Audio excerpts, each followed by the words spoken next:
Episode 31, Rebel Therapy Podcast. It is almost the end of the year. We've been doing this for almost a year. That's very exciting. Yeah, but here we are. Right? What day is it? It's like the first week of December. Crazy. Yes.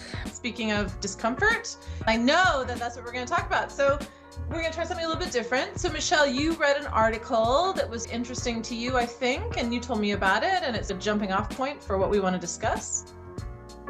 Yeah, it was the idea that a lot of what's being framed in wellness circles is this idea of avoiding discomfort. And I feel in most of society, right, this idea that everything should be pleasurable. I was arguing to look at some philosophers, Marcus Aurelius, really, so stoic philosophy.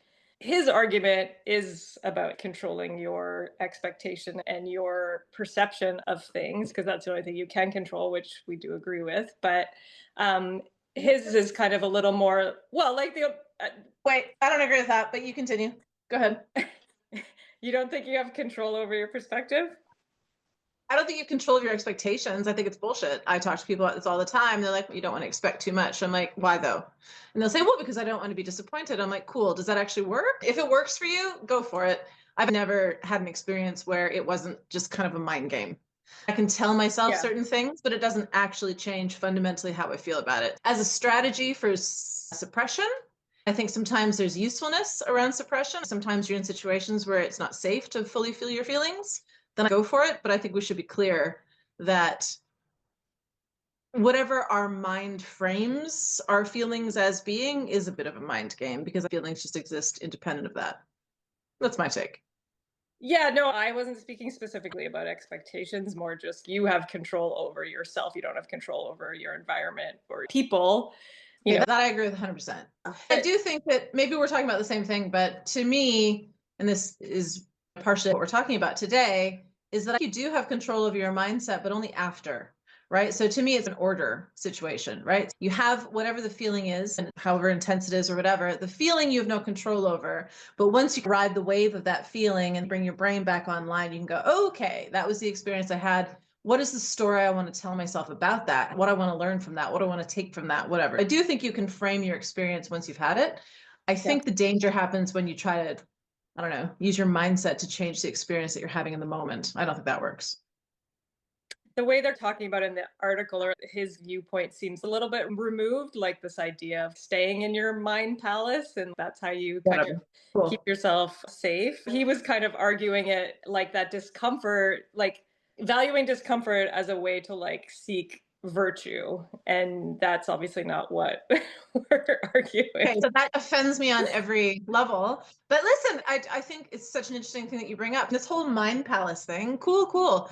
I think that's awesome and an amazing strategy for survival, 100%. I really do. I think it's super useful if one can sort of use that as a strategy. I don't think it's a way to live authentically in the moment, but at the same time, like I said a minute ago, I think that sometimes the moment is dangerous and or so painful or traumatic or whatever, you can't live in the moment. And so in those cases, having a mind palace to dwell in, so to speak, I think could save your life. But it's not quite what we're talking about. I mean, that's a survival strategy, right? Yeah, and I agree with that 1,000%. The idea of trying to seek discomfort to have some sense of morality feels like a really terrible setup. First of all, that just sounds like a bummer, right? Like to be like, I'm not going to seek pleasure and I'm going to purposely seek discomfort in order to build character. I don't think what I say to people, I mean, I remember saying this to my son, but I say this to my teen clients all the time. Life will provide you with opportunities to develop character. You don't have to seek it out. Being a human is living with discomfort. So this idea that you need to seek this out and somehow your discomfort or your fear is virtuous, no, it's a hard pass for me. But having said that, normalizing the idea that to be human is to be uncomfortable makes a lot of sense, because that is a standard experience as a human being, right? Yeah, I agree. I don't think you need to seek discomfort. It will find you. To be alive is to be uncomfortable. I don't think I need to create that scenario for myself, nor do I have to minimize it to the point where I'm phobic about it either. And I do think that in our society, this idea that being uncomfortable, being anxious, being sad, being angry, or whatever it is, the so-called darker emotions, we live in a society at the moment all the caveats in place, that tend to pathologize those feelings. And that doesn't make sense to me either, because again, to be a human being, to stand in the world, especially such as the world is today, of course you're uncomfortable. It'd be bizarre if you weren't, I think. Yeah, yeah. I mean, I think that's kind of the kernel that I took from the article, even though Yeah. there was some points where I was like, oh, I don't know. Not to be phobic about being uncomfortable. That is a lot of the human condition.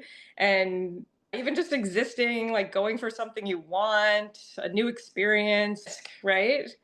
I think what's also interesting about the article too was just that it definitely spoke to me, to my tendency, because I actually really like philosophy and I like thinking about how you can think about the world, right? And how that can shape your experience or shape what you do.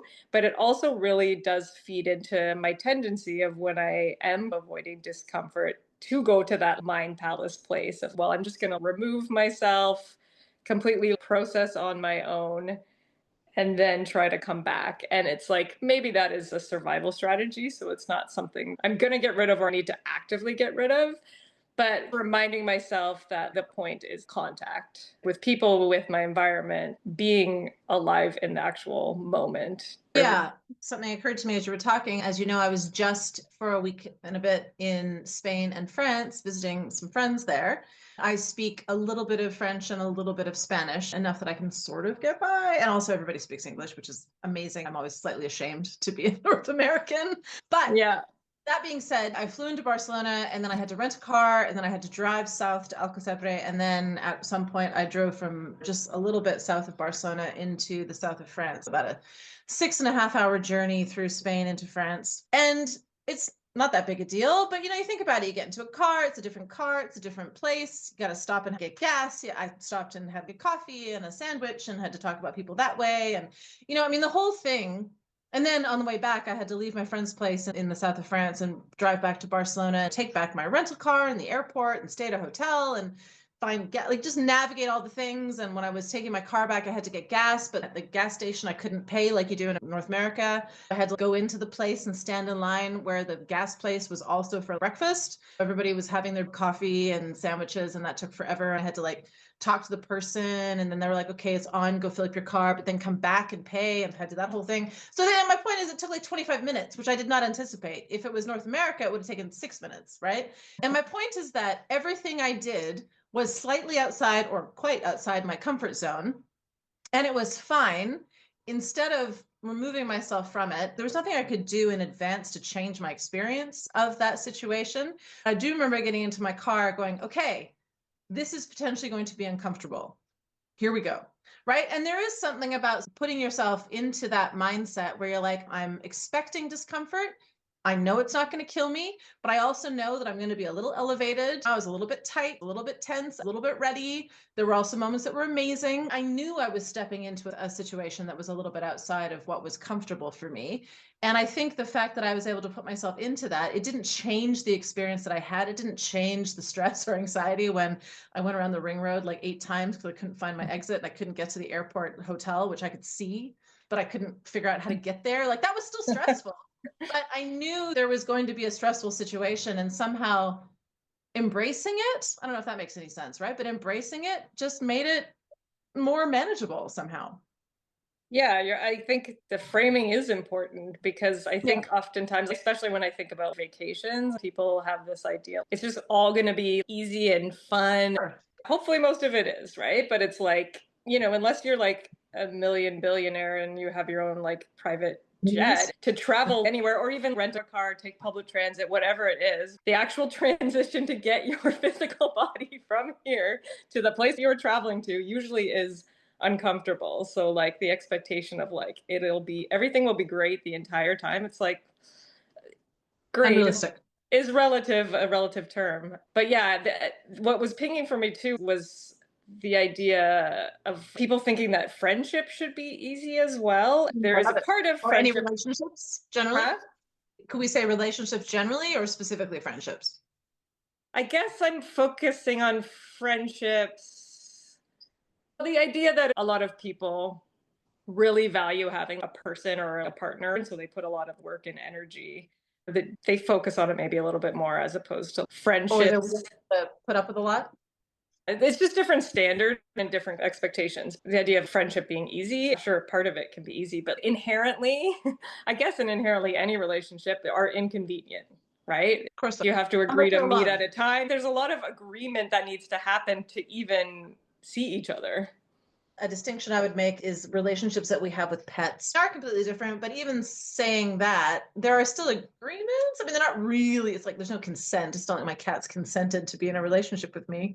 It's a bit weird when you think about it. But there are still conditions. With human beings, there need to be a series of agreements. I think what I'm kind of reading between the lines is that in any human relationship, there are compromises we need to make, right?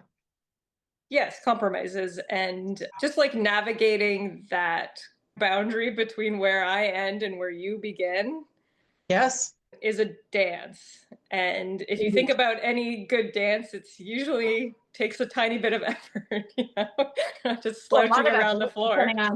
Huh? So, or a lot of effort, depending on the complexity of the dance. But yes, I agree. It can range, but it's usually not nothing. Otherwise, you're not moving. That's right.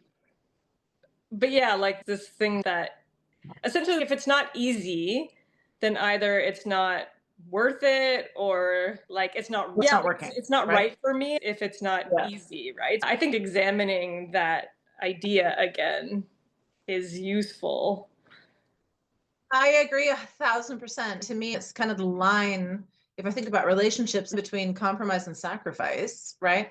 I think there's a line between having to work at it a little bit, because anything complex enough to be of inherent value to you as a human being does require some effort. I will die on that hill, but it shouldn't be painful. I think we've used this analogy before. It's like working out. Going to the gym, you should feel it.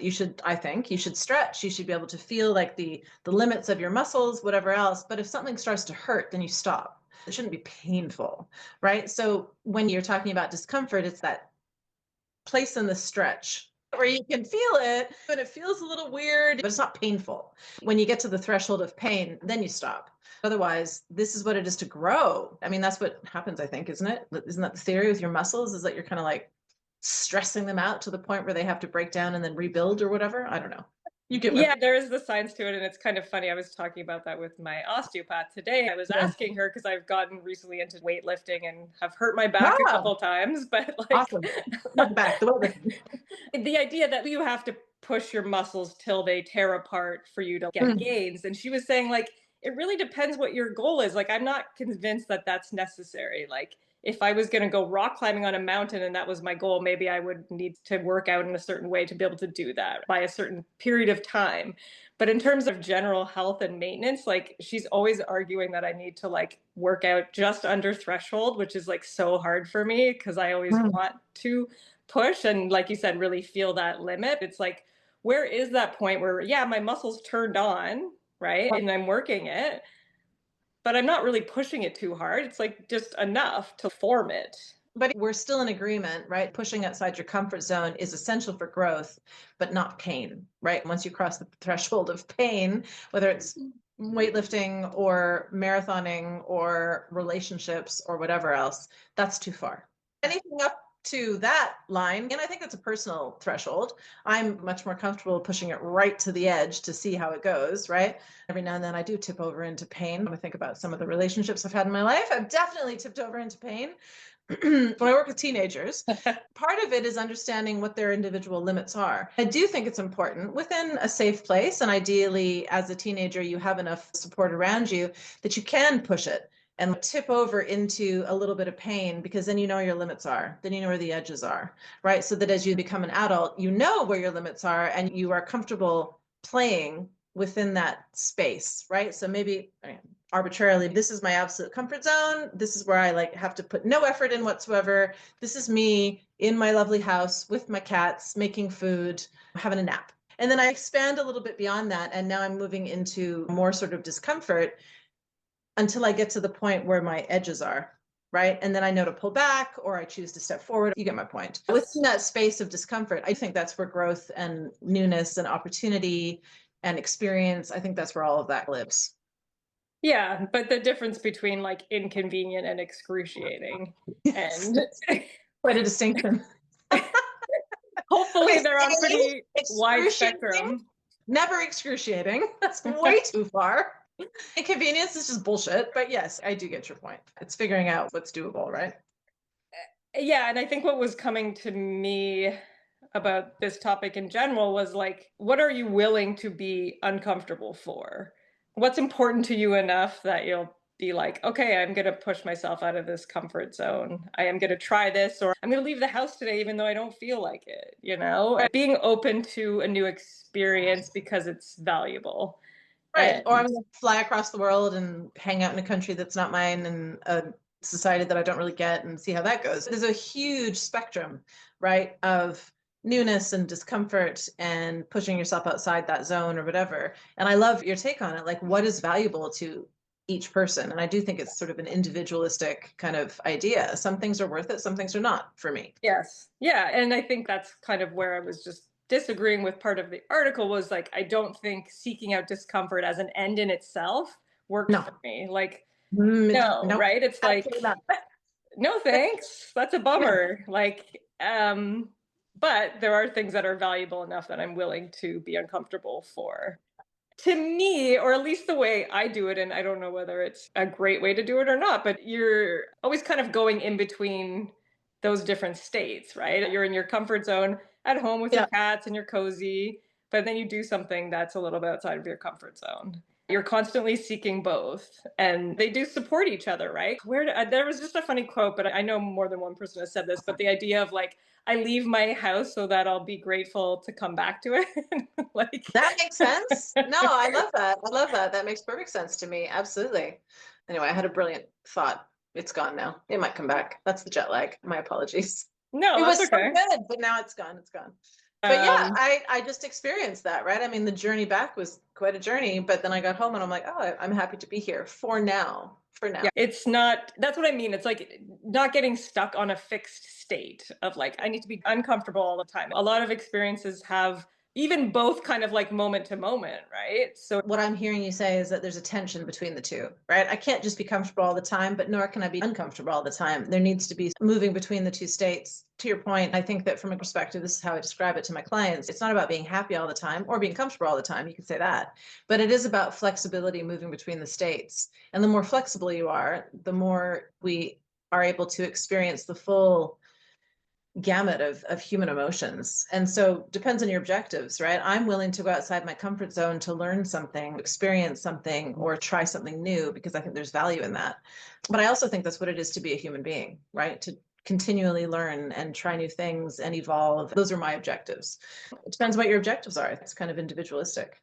yeah, it is. But I guess I would be curious for people like when you feel that sense of discomfort, does it cue you to be like, oh, this is wrong for me or to move away from it? Or are you like, oh, I still am going to push Lean in, through baby. this?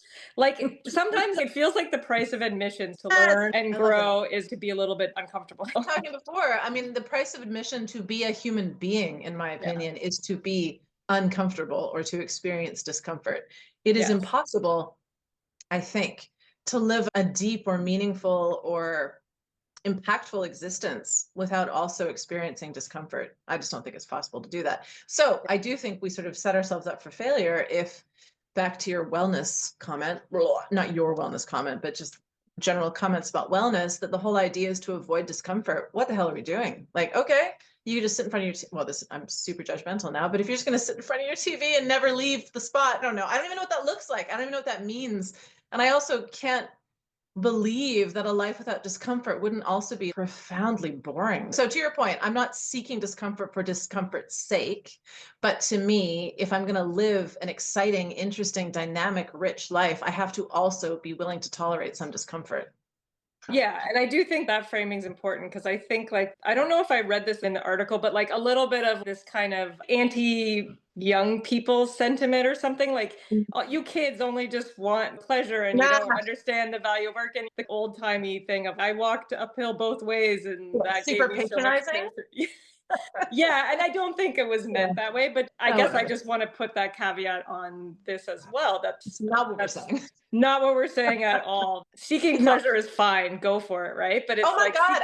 And honestly, in the pursuit of pleasure, you're going to be pretty uncomfortable. I would argue, at least certainly if I think about my own life, I certainly have been. Think about falling in love. Think about developing a relationship with somebody. It is so uncomfortable because it's vulnerable. And I think to be vulnerable is to be uncomfortable, right? yes, seeking pleasure is great, but to me, seeking meaning is even more important. And that's my guiding light. What is meaningful?